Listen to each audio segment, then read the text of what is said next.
हमने जिस श्लोक को आज चुना, उद्दम करेंदिया जियो तू कमावदिया सुख पुंजते आइंदिया तू प्रभु मिल नानक उतरी चिंत।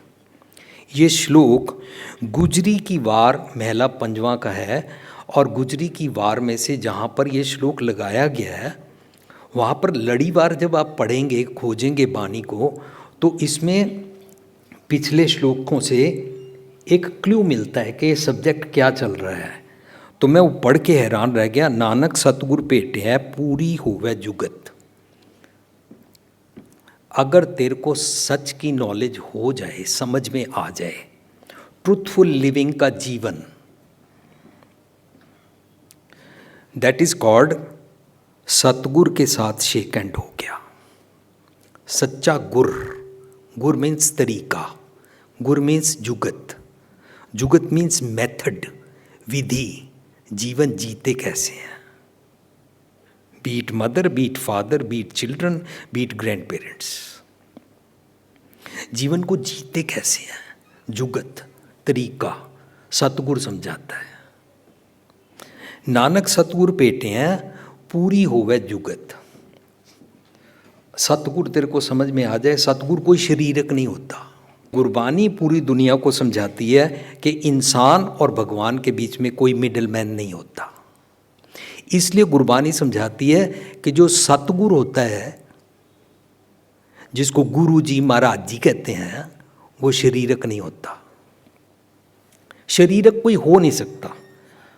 फॉर एग्जाम्पल, यहाँ मिस्टर ए खड़ा है, अगर अच्छा ये ए मैं बना लेता हूँ, फॉर एग्जाम्पल मैं हूँ, मान लिया जाए, मुझे भ्रम हो जाए कि मुझे बड़ी नॉलेज है और लोग मुझे सतगुरु जी, बाबा जी, महाराज जी कहना शुरू कर दें और मैं लोगों को मत देनी शुरू कर दूं।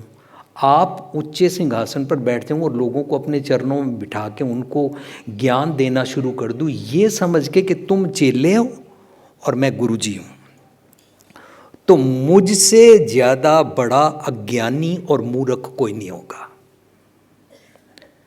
शरीरक गुरु कोई नहीं होता, कोई किसी को नहीं सिखा सकता।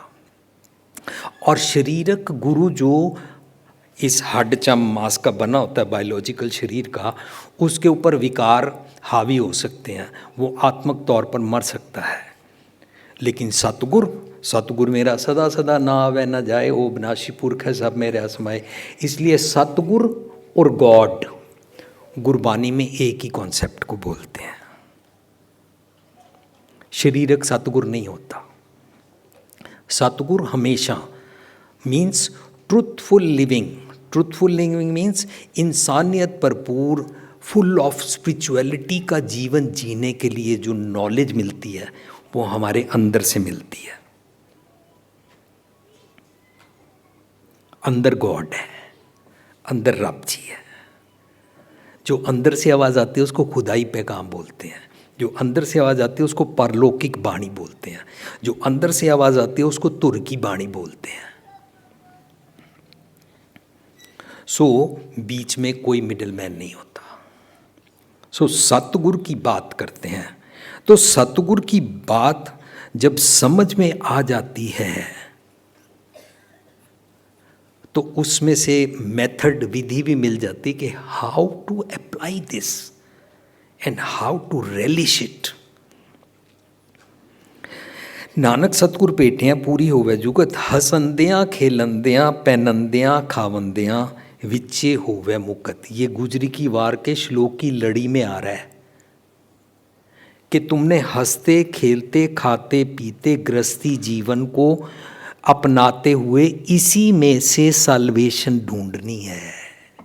इसको छोड़ के, रिनाउंसिंग करके, त्याग करके जंगल में चले जाने से, सेलिबेसी में रहने से, स्त्री को नरक का द्वार कहने से कुछ नहीं बनेगा।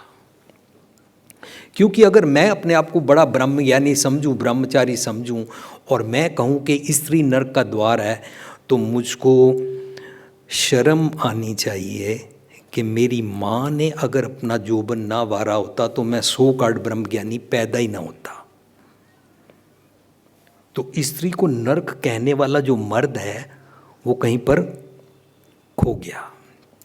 कहीं पर मूर्खता के समुंदर में डूब गया। कोट इसके अगला श्लोक है, कोट बिगंतिस लागते जिसनो विसरै नाव, नानक अंदिन बिलपते ज्यों सुंजय कर काऊं। जिस घर में लोग नहीं रहते हैं ना, वहाँ पर कां बोलते हैं, काऊ, क्रो, कौए बोलते हैं।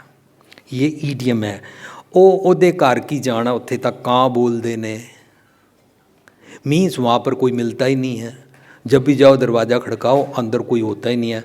ज़्यादा से ज़्यादा घर वाले मेंबर अगर अंदर होते हैं तो नौकर आके बोलता है साहब घर पे नहीं है और मेम साहब सो रही हैं, बच्चे पढ़ने गए हैं। तो ये क्या है? खाली है घर। कोठे मंडप माड़ियाँ पासों चितवियाँ, टठियाँ कामना अमनी रहन सखणियाँ। वो कोठे, वो मकान, वो सुंदर सुंदर महल जिनमें तुम आजकल जर्मनी से, स्पेन से और इटली से मंगा के सामान लगा रहे हो, अगर उसमें अंदर रहने वाले सुखी नहीं हैं, ठीक इंसान नहीं है, तो ये खंडर हैं। टट्ठियाँ कामनावनी, लाइक ग्रेव यार्ड्स हैं। टट्ठियाँ कामनावनी, रहन सखणियाँ, इनमें कोई रहता नहीं है, इंसान नहीं रहता। सो का टुरदा फिरदा लाश या जानवर रहते हैं।